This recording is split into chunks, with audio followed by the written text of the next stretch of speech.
Oh, face à face. Thank you, Lord. Thank you, Jesus. Thank you, Holy Ghost. J'aimerais commencer une nouvelle partie, une nouvelle étude avec toi encore. Et je crois que le Seigneur va encore te bénir à travers cette étude intitulée Symbolique versus authentique. Et aujourd'hui, nous sommes à la première partie. Vous savez, dans tous les domaines de la vie, il y a toujours une différence entre l'avant et l'après, le début et la fin, la vérité et le mensonge. Il y a toujours une différence. Et dans l'Ancien Testament, le mode de fonctionnement a toujours été et sera toujours l'ombre de la lumière. C'est pourquoi lorsque le symbolique, c'est pourquoi certaines choses ou encore chaque chose est pratiquée selon son contexte et selon son temps. Cela veut simplement dire que lorsque le symbolique ou encore lorsque l'authentique prend place, le symbolique doit partir. Le symbolique, c'est ce qui se faisait dans l'Ancien Testament comme pratique avec le sang d'animaux, les différents ustensiles qu'on utilisait pour les différentes pratiques, pour le pardon des péchés, etc. Ça, c'est le symbolique. Mais l'authentique, c'est Jésus-Christ, mort pour nous, pour nos péchés, et son sang qui nous a lavés. Ça, c'est l'authentique. Donc, lorsque l'authentique vient, le symbolique doit disparaître. Et le problème, c'est que de notre jour, le symbolique continue à se faire pratiquer par certaines personnes, continue à se faire euh, euh,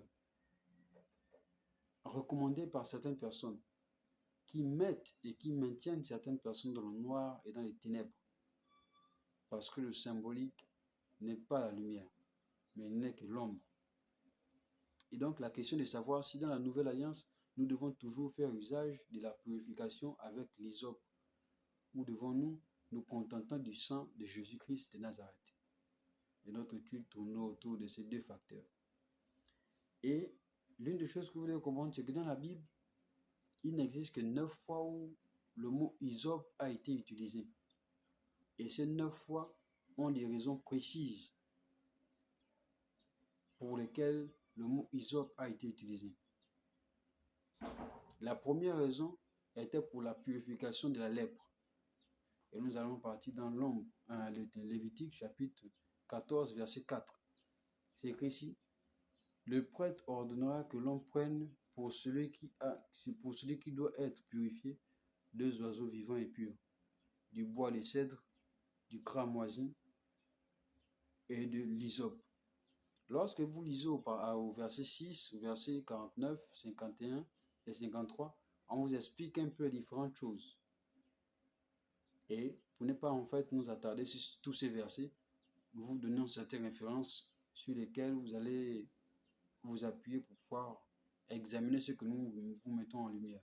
Donc premièrement, pour la purification de la première raison était pour la purification de la lèpre. C'était la première raison, ou encore c'est l'une des premières raisons qui ont été mentionnées ou qui ont mentionné l'hysope comme utilisation.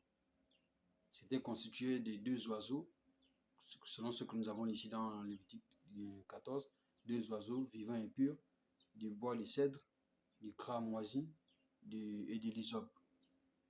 Donc, dans l'Ancien Testament, la purification de la lèpre se faisait à travers ces 4 choses.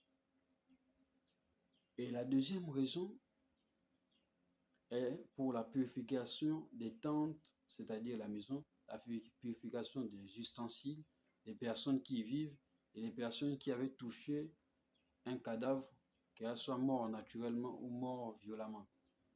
Et cela, nous pouvons lire ça dans Nombre chapitre 19, au verset 6 à 18. La Bible nous explique ici que le prêtre prendra du bois de cèdre, de l'hysope et du cramoisi, et il jettera au milieu des flammes qui brûleront la vache. Au verset 18, on nous explique ici: un homme pur prendra de l'hysope et il la trempera dans l'eau. Puis il en aspergera la tente, tous les ustensiles, les personnes qui sont là, ainsi que la personne qui a touché des os, un homme mort de manière naturelle ou violemment. Donc, la deuxième raison, c'était pour ce dont nous venons de citer ici, pour purifier la maison, pour purifier les ustensiles, pour purifier les hommes et les personnes qui y vivent, et purifier la personne qui a touché un cadavre. Et dans la première raison, c'était avec pour animal l'oiseau. La deuxième raison, c'était pour animal la vache. Donc, nous voyons déjà ici que les différentes utilisations de l'hysope se faisaient avec des animaux différents. Et la troisième raison, c'était pour expliquer la diversité de la sagesse de Salomon, selon 1 Roi chapitre 5 au verset 33. La quatrième raison, c'était pour la prière de David suite à son adultère qu'il avait eu à faire, que nous pouvons lire dans Psaume chapitre 51, verset 9. Donc, l'une des choses que nous devons comprendre, c'est que toutes ces pratiques sont uniquement prescrites dans l'Ancien Testament. Il n'y a pas un endroit où Jésus a demandé d'aller se purifier avec l'hysope. Aucune place. Toutes ces pratiques se faisaient dans l'Ancien Testament. Et il n'y a que 9 versets dans toute la Bible qui en parlent de l'hysope. Et lorsque Jésus est venu, il a permis, ou encore il a mis fin à toutes ces pratiques qui se faisaient dans l'Ancien Testament, parce que lui, il a porté la vie, il a porté la vérité, il a porté la grâce. Et par son sang, nous avons déjà une meilleure alliance, contrairement à l'Ancien Testament. Et l'une des choses que vous devez comprendre, c'est que toutes ces personnes qui vous recommandent, qui vous orientent à pratiquer ce genre de choses, sont simplement des occultistes. C'est parce que lorsque l'authentique prend place, le symbolique doit disparaître. Et comme je dis, cela dépend du contexte. Parce qu'il y a des principes dans l'Ancien Testament qui fonctionnent toujours dans le Nouveau Testament. Donc ça dépend des principes. Et ça dépend plutôt du contexte. Mais pour ce qui concerne la purification, ou encore pour laver un corps, ou encore la purification d'une personne, cela se passe avec le sang de Jésus et non l'hysope. Que le Seigneur vous bénisse.